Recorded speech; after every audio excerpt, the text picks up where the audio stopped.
when the assassin finally struck, he knew exactly where Charles Ware was sitting, as though he had watched him board, as though he had been tipped off from the inside. The convoy left Parliament, driving through City Hall Way, then Wabera Street. At this point, CCTV caught a shadow trailing the MP's car. His bodyguard had briefly stepped out to deposit cash 20,000 into the MP's M-Pesa account. But what no one noticed was Omar Shakur, lurking. Soon, a second suspect joined him. Together, they began stalking the MP's vehicle from Wabera Street, down Kenyatta Avenue, onto Valley Road, all the way toward Daystar University. And there, near the Kenyatta National Hospital roundabout, the gunshots rang out. 5 bullets, fired with deadly precision. Charles Ware died instantly. The narration becomes heavier. But here's the haunting part. The shooter, Omar Shakur, approached the car from the left. He knew his target was sitting in the front left seat. That wasn't luck. That wasn't guesswork. That was information. And then, a chilling silence from the back seat. The bodyguard, trained, armed, experienced, did not fire back. Not a single shot. Not even an attempt at cover or retaliation. He just sat there, watching the bullets fly. Now, I ask you, does that make sense? Let's put this in perspective. To be entrusted with the life of an elected member of Parliament, a bodyguard must be highly trained, quick to detect threats, ready to shield, respond, neutralize. They're not ceremonial, they're tactical. And yet, when the time came to act, nothing. Was he compromised? Frozen? Or was there something deeper at play? After the shots, Omar Shakur vanished. He was whisked away on a motorbike, disappearing into the chaotic pulse of Nairobi's central business district. But Nairobi is no longer a city where shadows hide for long. The killers didn't know. The game had changed. The roundabout near Daystar. Its cameras were offline that night. But farther down, the government's network of CCTV cameras, equipped with facial recognition and motion tracking, were fully operational. As the motorbike sped through the SHA building junction at Ragati Road and Haile Selassie Avenue, cameras locked on. What these men didn't know is that in Kenya today, the cameras you see casually sitting atop traffic poles aren't just passive observers. They're eyes, intelligent eyes. This is what those who killed Charles were never anticipated. They thought they could disappear, but their digital footprints were already screaming.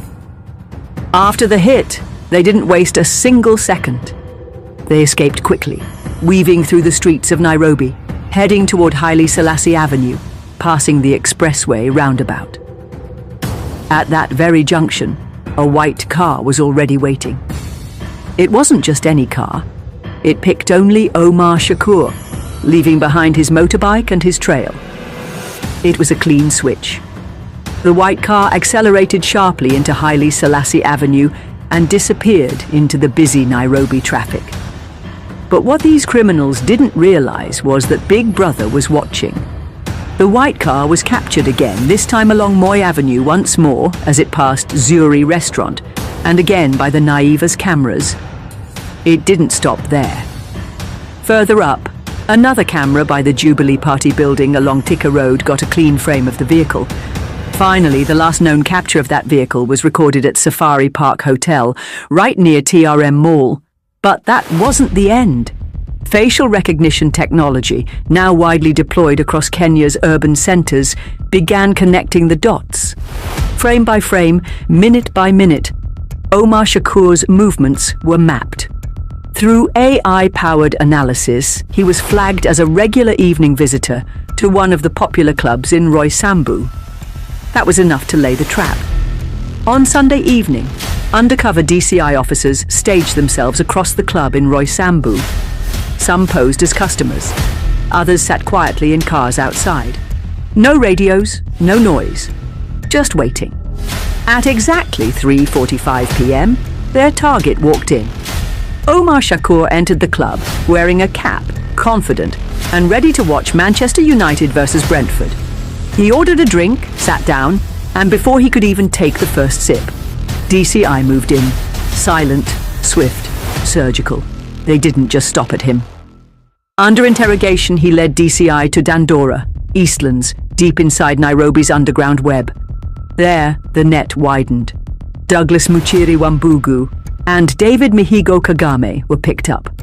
Then they led detectives to the doorstep of Ali Juma Hikal, a serving AP police officer. Yes, you heard that right. A man in uniform, a man entrusted with law and order. In his house, police found a firearm and a significant amount of cash.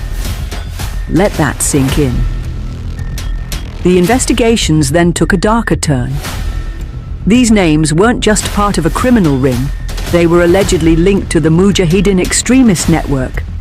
What started as a political assassination was now uncovering a possible nexus between organized crime and radical extremism. But hold on, it doesn't stop there. Let's fast forward to May 7th. 2 more arrests would be made. But these would happen not through surveillance, not through facial recognition, but through pure human blunder. You see, Omar Shakur was arrested on May 4th, 2025. But someone, thinking they were being smart, decided to access his Facebook account. That someone was Edwin Oduor Odiambo, also known as Abdul Rashid. At exactly 2:00 a.m. on May 7th, Edwin made a post on Omar Shakur's Facebook account. Yes, you heard that right.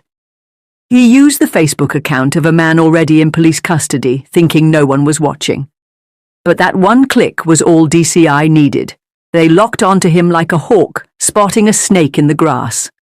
By sunrise, Edwin Oduor Odiambo was smoked out of his hideout, together with Dennis Sewe Munyasi. Now here's what was found inside Edwin's house. 2 loaded pistols, a Ray Falcon and a Sarsilmaz, 9 rounds of 9mm ammunition, more digital evidence linking him to the wider syndicate. Ladies and gentlemen, what we are looking at here is not just a crime, this is a network, a web. Carefully planned, deeply resourced, but ultimately exposed by one thing: technology, cameras, data, AI, mistakes. And that brings us to the end of our deep dive investigative piece into the shocking murder of Caspal Member of Parliament, Charles Ongondo, a story of betrayal, of power, of shadows that walk among us.